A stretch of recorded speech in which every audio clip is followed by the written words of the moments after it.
When you hear the word safety, what comes to mind? For most, it's about staying physically safe, like locking a door or avoiding obvious risks.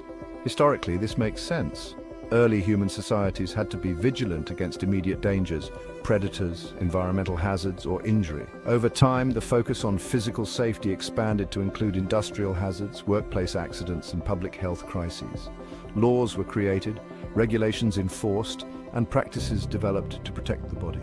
Physical safety became a priority because of its urgency and visibility. After all, harm to the body is easy to see and the consequences are often immediate.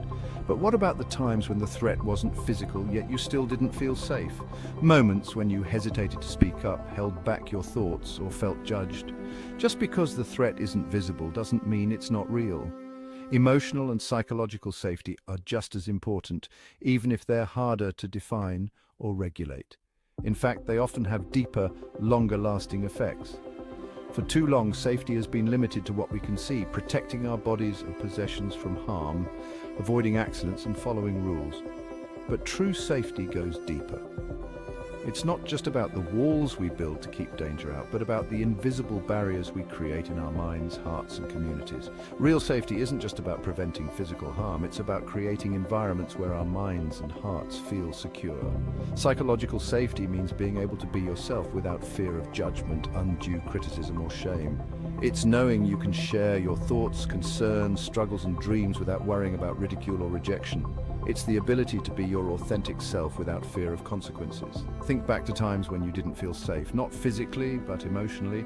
Maybe you felt unheard, unworthy, disrespected, or misunderstood. These moments don't just happen at work or school. They're present in our relationships, our families, and our society. Safety, in these instances, isn't about locking doors. It's about unlocking conversations, trust, and understanding.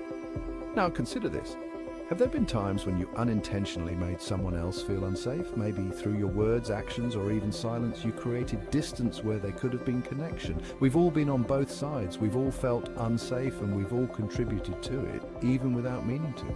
This isn't about blame or judgment. It's about understanding. It's about asking ourselves, how can we create spaces that invite openness, not fear?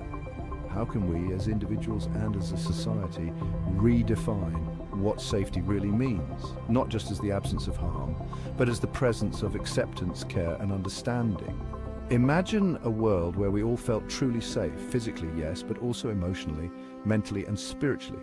A world where our relationships and communities are built on trust and compassion. It may not be an unreachable ideal, it might not happen immediately or even within our lifetime, but it starts with us, with every choice we make to listen, care, and protect one another in all the ways that matter.